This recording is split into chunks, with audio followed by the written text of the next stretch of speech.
We have brought to this building some of the cutting edge technology it has to offer in the security industry and a couple of concepts that are yet to actually hit the field. However, albeit that is very interesting, it's absolutely irrelevant if we can't change it to benefits to our customers.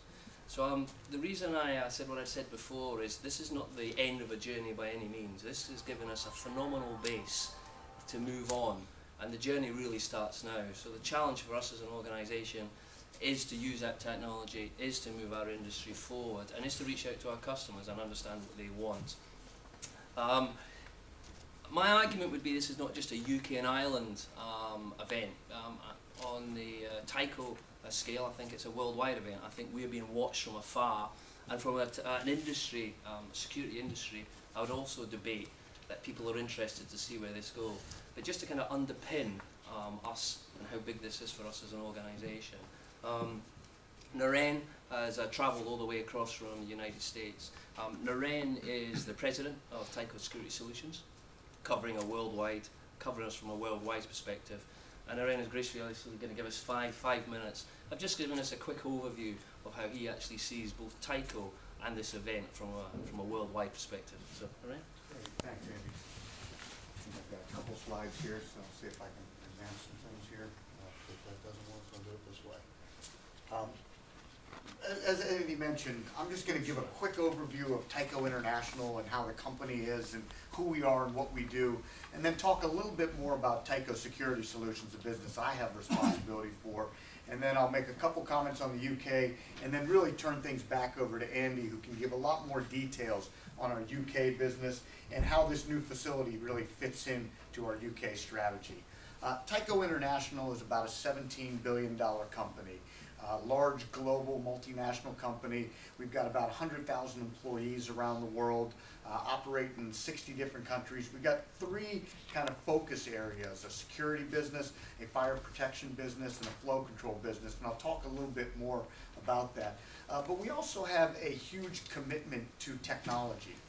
We've actually got 16 research and development centers of excellence around the world, and we're continuing to invest in technology both on the product side as well as the service side, and this is an example of the importance technology plays in our business. So if you look at, again, those three platforms, the security platform, it's about an $8 billion business, and we've got three platforms within that. The ADT business, which is our security services business, but we've also got a product platform, and then a retail solutions business, and I'll talk a little bit about that in more detail. We've also got a fire protection business, about $3.5 billion, almost $4 billion in revenue, and that does both fire detection as well as fire suppression. And then we have a life safety that does air packs that we sell to fire departments around the world. And then our flow control business, again, three divisions in there: the valves and controls business, a thermal controls business that does electrical heat tracing, and then our water and environmental services business that does water distribution as well as water monitoring in different parts of the world. The business that I have responsibility, the security solutions business, again, about $8 billion in revenue. We've got a security products division that does access control, intrusion, and video products with some great well-known brands there. We've got the ADT worldwide business, which is the largest security solutions provider in the world that does both commercial and residential, and a very large geographic footprint, operating in about 40 countries around the world on a direct basis, and then a lot of indirect partners. And then our retail solutions business is actually the loss prevention business. It's the old Sensormatic business, anti-theft tags that you see throughout retailers around the world. And then also now an emerging store performance solution where we're leveraging RFID technology to help our retail customers manage their inventory better. So not just dealing with the loss prevention side, but really now focused on helping stores improve overall performance there. When you look at our business in the UK, the ADT business is the largest of the three Tyco platforms that we have in the country. And as you can see on the chart there, we've got about 4,000 employees, 23 offices across the UK, and the focus here is services. We've got over 2,000 very highly trained technicians across the country. And most importantly, this operation serves about 400,000, over 400,000 recurring revenue customers on a day-to-day basis. And you can see some of the key statistics there. 64,000 alarm events, each day. We serve almost 90% of the top companies, in the country. And again, from a customer service perspective, over 80% of our customers in our customer survey and customer feedback say that they would be willing to recommend us to their peers and to other companies. So a real passion and commitment for customer service across all of our businesses. So with that, I'm going to turn things back over to Andy to talk a little bit about how this new facility fits into our strategy. Thanks, Naren.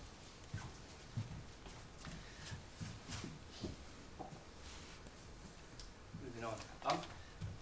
We touch quite a wide market segment. We do everything from residential to some of the biggest customers there is in the UK. And as Naren touched on earlier on, we touch 89% of the top 100 companies in the UK. We have 6 generic products that we probably offer them. CCTV, well known for. In the UK, we have more CCTV cameras per head than any other country in the world, so Big Brother is watching us. And it's probably the one that's moving the fastest as far as technology is concerned. It's driven by the computer chip and what happens in there. IP's on its way. It will be a lot more prevalent in the marketplace in the very, very near future. We also have the two more traditional fire alarms and burglar alarms. Fire alarm market's kind of moving at a pace I don't think it's ever moved before. 2 drivers from my perspective. One is regulation. It's now incumbent on organisations to prove they're looking after people's safety. If anything goes wrong, it's getting like health and safety. You have to prove what you've actually done to ensure events don't happen.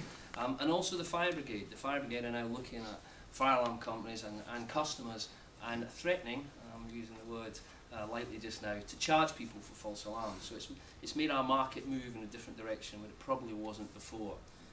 Intruder alarm, probably the most traditional part of our organisation, been there for years and years and years. Technology has moved on, and I would argue that it's one of our challenges today to move the intruder alarm market on, not just from an ADT perspective, but a segment perspective. As Naren touched on, electronic article surveillance, probably known as Sensomatic, the tags that we see in shops. We do people like TK Maxx, Next, M&S. It's coming more prevalent in the marketplace, and it makes big impact on what actually customers and their losses that go through that. However, the point I probably want to touch on more today than anything is service and maintenance. I think when people buy security, they do look at the front end, and they take quite an interest, and depending who's actually buy it, on the product they get and the services that they'll actually provide. Sometimes I question, do they look at the back of what they get thereafter? Because the first purchase, hopefully you're going to live with that product for a while. It's what happens thereafter. And the analogy I quite often use is companies like the AA. I mean, their moment of truth comes when you break down on the side of a motorway at midnight and it's raining and you phone up and you want service. Well, this is what this centre's about for us. This is when you phone up and you want service and how quickly you react. And this is the true differential we can give to the marketplace. It's a great investment we have just now, but there's a lot more work to be done in that space. I'd like to just touch on 3 elements of today, mainly because we're under time constraints. The first one is Resolve, which is remote diagnostics. We started a journey probably 4 years ago to actually look at every time a system malfunctions or activates when it shouldn't. History tells us we used to send an engineer to go and fix it. We kind of challenged that concept. Today, we have a centre who tries to fix on the phone. They have the ability to dial into systems, to check systems, and to take certain actions on systems that may correct the fault. The calls that go through our Resolve Centre, we managed to fix 68% of them. That's a huge number. 3 years ago, it was nearer 10%. Now, there's still a bit of work to be done, but it gives good customer service. It takes away the need for put engineers on the road, and hopefully it speeds up the response we can actually do. CCTV monitoring.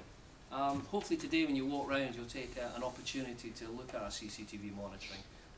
Traditionally CCTV, if you want to record something, you'd put it on some sort of a VCR a while back or a DVD and you'll record on site.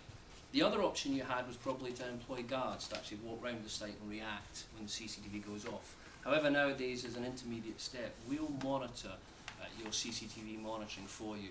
We'll have it switched on all the time you want it switched on, I should say. The system activates, it will throw up signals to us. As you see from the slide, we get round about 8,000 calls a day. What the slide doesn't tell you, we only phone the customer in 5% of those events. Now that's not because we've missed 95% of the events. That's because we've filtered, we've looked, we've been working with the customer to decide when they want a phone call and when they don't. And it takes a lot of downtime out of your organisation to allow you to go back to hopefully where you make money rather than looking at your CCTV systems. So please, when you walk around, speak to the operators. I'm not too sure how good we are at doing the demonstrations on live systems. Dom, I'm looking for Dom in the audience somewhere. Sorry, Dom. But well asking the question for them, spend a bit of time as you go around.